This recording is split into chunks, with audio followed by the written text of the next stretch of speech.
And from West Asia, we now turn focus to the U.S. elections. Just 9 days away from the U.S. presidential elections on November 5th, both Democratic and Republican rivals verbally pounced on each other to score their points and convince voters in their favor. But they also faced flack from protesters on the rally sites.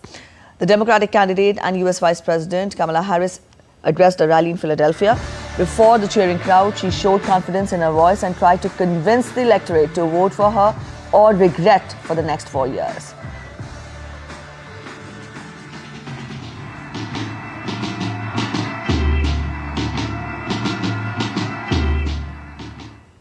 We will win. We will win. We will win. Donald Trump, who spends full time looking in the mirror, focused on himself. However, some protesters also gathered at her rally site and raised slogans. They accused her for ignoring the Palestinian concerns amid ongoing conflict between Hamas and Israel. But Harris tried to address their concerns too.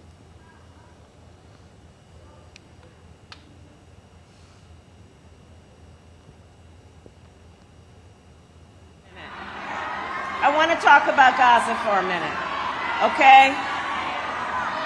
We can and we must seize this opportunity to end this war and bring the hostages home.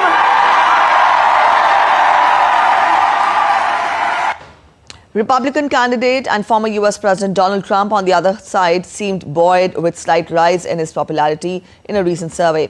In a rally at Madison Square Garden in New York, Trump made scathing attack on his rival Kamala Harris. He sharpened his attack on Harris for non-performance during the last 4 years.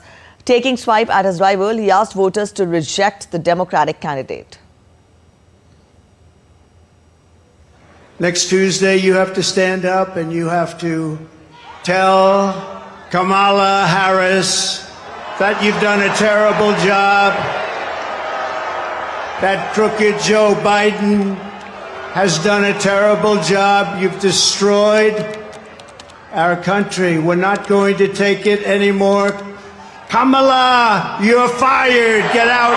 Get out. You're fired. Shubhendu Ghosh joins us from Miami. Shubhendu, hi. Just a while back, we showed the war of words between both the contenders. You're there in Miami. Tell us, how is the election fever, the political fever gripping up the U.S.? It's just 9 days before the big election day. Absolutely, Preeti. Good morning.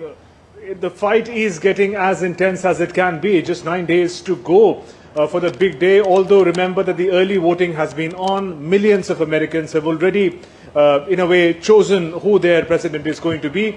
We don't know what their choice is. Still, of course, all the votes are counted together. Now, we have to see that the choice of venue for Donald Trump and Kamala Harris, for the speech aside, we heard the speech and the highlights of it.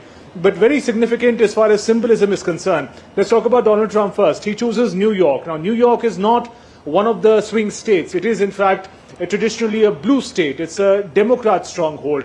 But he goes to New York and talks about the issue of illegal immigration.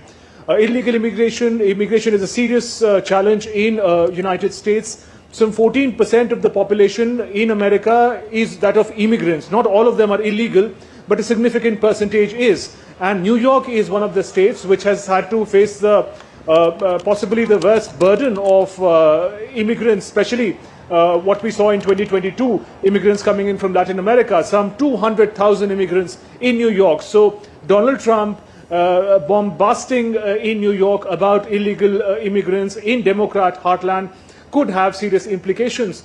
Let's turn to Philadelphia and Kamala Harris's choice of people she engages with. Besides the address, she goes to a barber shop, she goes to a restaurant, she goes to a library.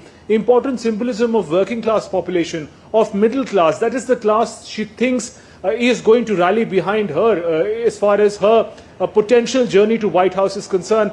So in these final days of the electioneering, Preeti, we see both candidates really cashing on their strengths and pushing in the manner that they can in order to get the best of both the states where their strengths lies, but also areas where they could garner some more support. Preeti?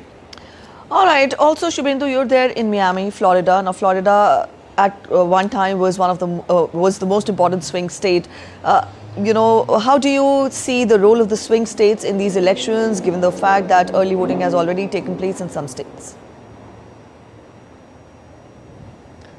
That's right, Preeti. We're connecting to you from Miami in Florida. Now, Florida, you rightly mentioned, used to be a swing state. Now, swing states are not permanent in nature.